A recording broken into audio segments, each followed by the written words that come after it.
रमज़ान जो महीनो आयो वरी अंगण ते। रमज़ान जो महीनो आयो वरी अंगण ते। मोमिन पया ठरे अज, मोमिन पया ठरे अज मेहमान जे अचण ते।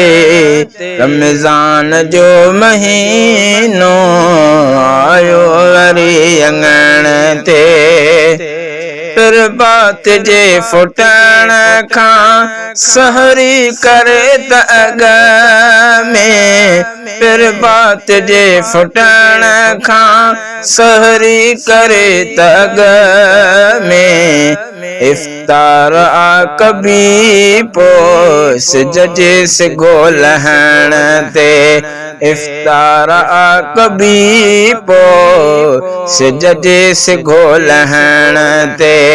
मोमिन पया ठरे अज मेहमान जे अचण ते। रमज़ान जो महीनो आयो वरी अंगण ते।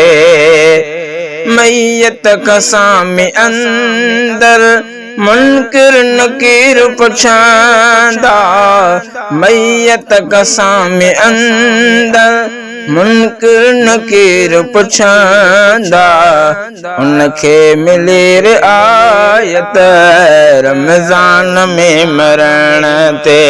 मोमिन पया ठरे अज मेहमान जे अचण ते। रमज़ान जो महीनो आयो वरी अंगण ते। मञो हुक्म ही खुदा जो रोज़ा थी फर्ज सारा। मञो हुक्म ही खुदा जो रोज़ा थी फर्ज सारा। ईद उल फितर अदा कर तू चंड जे मिठा ॾिसण ते। ईद उल फितर अदा कर तू चंड जे मिठा ॾिसण ते। मोमिन पया ठरे अज मेहमान जे अचण ते। रमज़ान जो महीनो आयो वरी अंगण ते।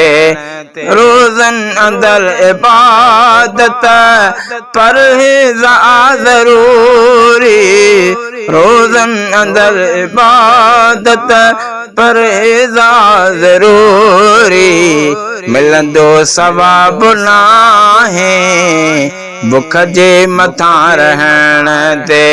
मिलंदो सवाब नाहे बुख जे मथां रहण ते। मोमिन पया ठरे अज मेहमान जे अचण ते।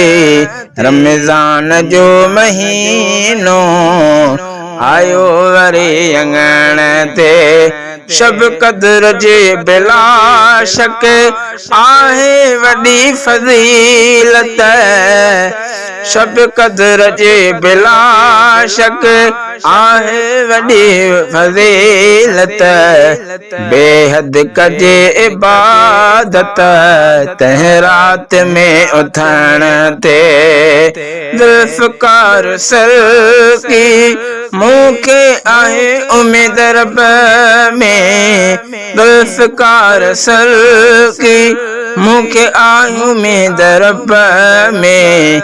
नेकी ज़रूर ॾींदो हिन शेर जे लिखण ते। नेकी ज़रूर ॾींदो हिन शेर जे लिखण ते।